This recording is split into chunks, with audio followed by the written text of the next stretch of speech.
വാക്കുകൊണ്ടല്ല, ആയുധം കൊണ്ട്. ആരാണ് ഏറ്റുമുട്ടൽ നേതൃത്വം കൊടുക്കുന്നത്?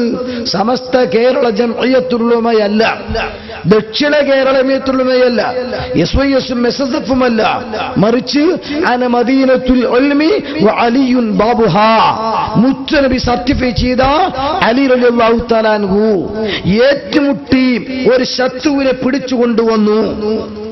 ആ ശത്രു ആരാണ്? ഉർവത്ത് ബിൻ ഹുദൈർ എന്നാണ് അദ്ദേഹത്തിന്റെ പേര്. ഇദ്ദേഹത്തെ പിടിച്ചുകൊണ്ടുവന്നു, അങ്ങനെ കൊല ചെയ്യാൻ തീരുമാനിച്ചു. ഇദ്ദേഹത്തിന്റെ കൂടെ വന്ന ഭൃത്യൻ, അദ്ദേഹത്തിന്റെ സർവന്റ്, സേവകൻ, ആ സേവകനെ വിളിച്ച് അലി റളിയല്ലാഹു തആല അൻഹു ചോദിച്ചു, അല്ല മോനെ, നിന്റെ ബോസിനെ സംബന്ധിച്ച് നിനക്ക് അഭിപ്രായം എന്താണ്? നിന്റെ ഈ ശൈഖ്, ഈ ഉസ്താദ് എങ്ങനെയുള്ള ആളാണ്? അദ്ദേഹം വാചാരനായി, മാ അതൈതു ബിതുആമിൻ ഫീ നഹാരിൻ ഖത്തു വമാ ഫറസ്തു ലഹു ഫിറാശൻ ബിലൈലിൻ ഖത്തു. ഞാൻ പകൽ അദ്ദേഹത്തിന് വേണ്ടി ഭക്ഷണം കൊണ്ടുവരേണ്ട ഗതി എനിക്ക് വരാറില്ല, രാത്രി വിരിച്ചു കൊടുക്കേണ്ട അവസ്ഥയും എനിക്കുണ്ടാകാറില്ല. പണ്ഡിതന്മാർ ഈ വാക്ക് വിശദീകരിച്ചുകൊണ്ട് പറഞ്ഞു, പകൽ മുഴുവനും നോമ്പാണ്, രാത്രി മുഴുവനും നിസ്കാരമാണ്. അത്രയും വലിയ ആബിദായിരുന്നു. പക്ഷെ അലി റളിയല്ലാഹു അൻഹു പറഞ്ഞു, ഇല്ല, ആള് മഹാമോശമാണ്. ബഹുമാനപ്പെട്ട റളിയല്ലാഹു തആല പറയുന്നത്, ഉലൈകും ശിറാറുൽ ഖൽഖി ഇലല്ലാഹ്, വളരെ മോശമായ ആളുകളാണ്. ബാഹ്യമായി നന്മ കാണിക്കുകയും ആന്തരികമായി പിഴച്ച ആശയത്തിലേക്ക് എത്തിക്കുകയും ചെയ്യുന്ന ഈ വിഭാഗം മറ്റുള്ളവരെക്കാൾ മോശമാണ്. അദ്ദേഹത്തിന്റെ തല വെട്ടിക്കളഞ്ഞു, ചരിത്രം രേഖപ്പെടുത്തി വെക്കുന്നു. എന്തേ? വിശ്വാസം പിഴച്ചുപോയാൽ ബാക്കി കർമ്മങ്ങൾ എത്ര നന്നായി ചെയ്താലും തരിമ്പ് പ്രതിഫലം അല്ലാഹു തആല നൽകില്ല. യുദ്ധത്തിനേക്കാൾ ആ കാലഘട്ടത്തിൽ അതിനേക്കാൾ ഒരു ഖൈറായ അമൽ ഇല്ല. അതിൽ പങ്കെടുത്ത ആളുകളെ കുറിച്ച് പോലും പറയുന്നത് സ്വാഭാവികമായിട്ടും നരകത്തിലാണ് എന്നാണ്. പിന്നെ സത്യമേതെന്ന് മനസ്സിലാക്കാൻ എന്താണ് ഉസ്താദെ മാർഗം? അതിന് മാർഗം ഹബീബായ നബി തങ്ങൾ പഠിപ്പിച്ചിട്ടുണ്ട്. എന്റെ ഉമ്മത്ത് 73 വിഭാഗമായി പിരിയും. ഇത് റസൂലുള്ളാഹിന്റെ പ്രവചനമാണ്.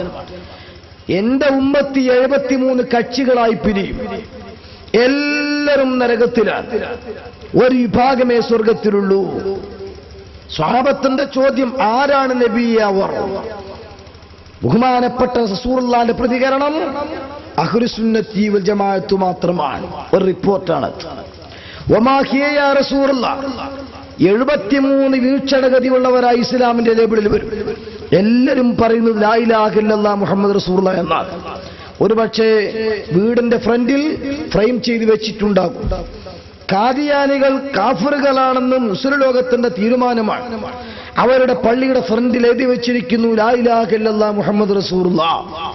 അപ്പോൾ ഭാഗ്യമായി പ്രഖ്യാപിക്കുന്നവർ തന്നെ 73 വീക്ഷണമുള്ളവരായിട്ട് മാറും. 72 നരകത്തിൽ, 1 മാത്രമേ സ്വർഗത്തിൽ ഉള്ളൂ. ആ സമയത്ത് ആരാണ് ഇവരെന്ന് ചോദിച്ചപ്പോൾ ഐഡന്റിറ്റി കാർഡ് നൽകിയ റസൂലുള്ളാഹി തങ്ങൾ പറഞ്ഞു, സുന്നികൾ മാത്രമാകുന്നു സ്വർഗത്തിൽ. ഇത് തബ്ലീഗുകാരടക്കം അംഗീകരിക്കുന്ന ഹദീസാണ്. മുജാഹിദി ഇടക്കാലത്ത് നിഷേധിച്ചിരുന്നു, അങ്ങനെ ഹദീസ് ഉണ്ടോ എന്ന് ചോദിച്ചിട്ട്. പക്ഷെ കിതാബ് കാണിച്ചു കൊടുത്തപ്പോ ഇപ്പൊ ആ ഹദീസ് എടുത്തിട്ട് അവരും കൂടെ പറയുന്നത് ഞങ്ങളാണ് അഹ്ലുസുന്നത്തി വൽ ജമാഅത്ത് എന്നാണ്. അതുകൊണ്ട് ആ ഹദീസ് ആദ്യം നിങ്ങളൊന്ന് കേൾക്കുക.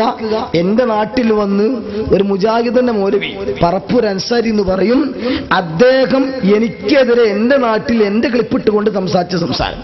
എന്നിട്ട് ഇൻഷാ അല്ലാഹ് ബാക്കി 1 by 1 ആയി ഓരോന്ന് ഞാൻ ഇട്ടുതരാം. അതാദ്യം ഇങ്ങോട്ട് കേൾക്കുക. നബി തങ്ങളാ പറയുന്നത്, ഒരു കക്ഷി ഒഴികെ. സ്വഹാബത്തിന്റെ ചോദ്യം, മൻ ഹും യാ റസൂലല്ലാഹ്, ആരാണ് പ്രവാചകരെ ആ സ്വർഗാവകാശികൾ? ഉടനെ റസൂലുള്ളാഹി കൊടുത്ത മറുപടി എന്താ? ഹും അഹ്ലുൽ കിതാബി വസുന്ന, അത് ഖുർആൻ സുന്നത്ത് മുറുക്കി പിടിക്കുന്നവർ എന്ന് റസൂലുള്ളാഹി പറഞ്ഞിട്ടില്ല. ഹും അഹ്ലുൽ ഇസ്ലാഹ്, അവർ ഇസ്ലാഹികളാണ്, റസൂലുള്ളാഹി തങ്ങൾ പറഞ്ഞിട്ടില്ല. ഹും അഹ്ലുസ് സലഫി, അവർ സലഫികളാണ്, റസൂലുള്ളാഹി തങ്ങൾ പറഞ്ഞിട്ടില്ല. ഹും അഹ്ലുസ് സ്വലാത്തി വസ്സിയാമി വസ്സകാത്ത്, നിസ്കാരവും നോമ്പും സകാത്തും ഹജ്ജും ഒക്കെ നടത്തുന്നവരാണ്, പ്രവാചകർ പറഞ്ഞിട്ടില്ല. പിന്നെന്താ പ്രവാചകർ പറഞ്ഞത്? വളരെ നിരീക്ഷിച്ച് വളരെ സൂക്ഷ്മതയോടുകൂടെ ഭാവി കണ്ടറിഞ്ഞ പ്രവാചകർ ഐഡന്റിറ്റി കാട്ടി നിൽക്കുക. ആർക്ക്? ബൂത്തിൽ പോകുന്ന വോട്ടർമാർക്കല്ല, സ്വർഗത്തിൽ പോകുന്ന അനുയായികൾക്ക്. റസൂലുള്ളാഹി നൽകിയ ഐഡന്റിറ്റി കാർഡ് എന്താ അതിലുള്ളത്? ഹും അഹ്ലു സുന്നത്തി വൽ ജമാഅ, അവർ സുന്നികളാണ്. ഞങ്ങളെ നരകത്ത് കാക്കാൻ റഷീദ് സഖാഫി ചെയ്തണ്ട്. നിങ്ങള് റഷീദ് സഖാഫി റസൂലുള്ളാഹിന്റെ ഒരു പ്രവചനാന്ന് മനസ്സിലായി, പുലർന്നതാണ്. എന്റെ സമുദായം 73 വിഭാഗമാകും, അത് റസൂലുള്ളാഹി പറഞ്ഞിട്ടുണ്ട്. എല്ലാവരും നരകത്തിൽ ഇല്ലാ മില്ലത്തൻ വാഹിദ, ഒരൊറ്റ കക്ഷിയൊഴികെ. മൻഹും യാ റസൂലല്ലാഹ്, ആരാണ് പ്രവാചകരെ എന്ന് സഹാബത്ത് ചോദിച്ചു.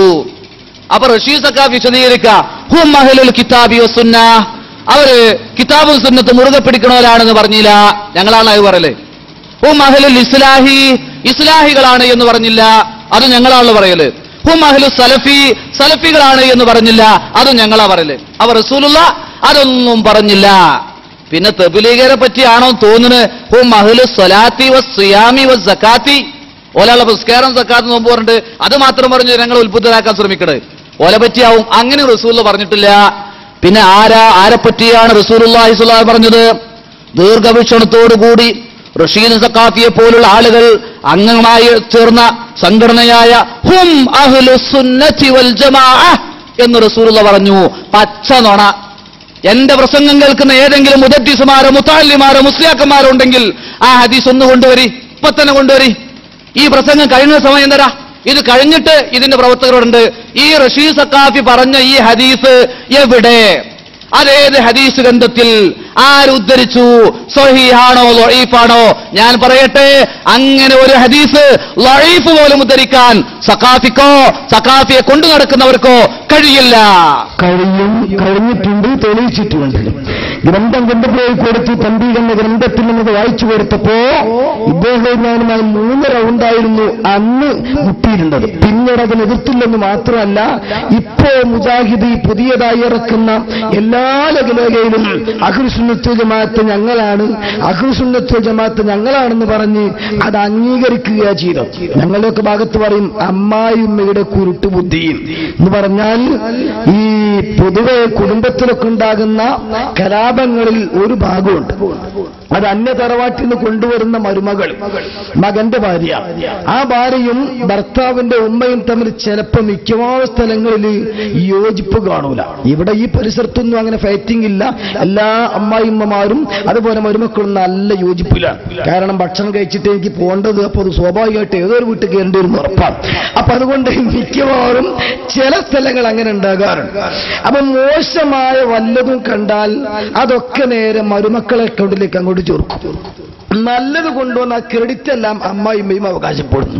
സ്വാഭാവികമായിട്ടുണ്ടാകുന്നതാണ്. അങ്ങനെ മുമ്പ് ഒരു പ്രാവശ്യം ഒരിക്കൽ വന്നിട്ട് അയാൾ ഇങ്ങനെ ഭക്ഷണം കഴിക്കാൻ തുടങ്ങുമ്പോൾ തന്നെ ചോദിച്ചു, അത്രേ ഇന്ന് ആരാ കറി ഉണ്ടാക്കിയത്?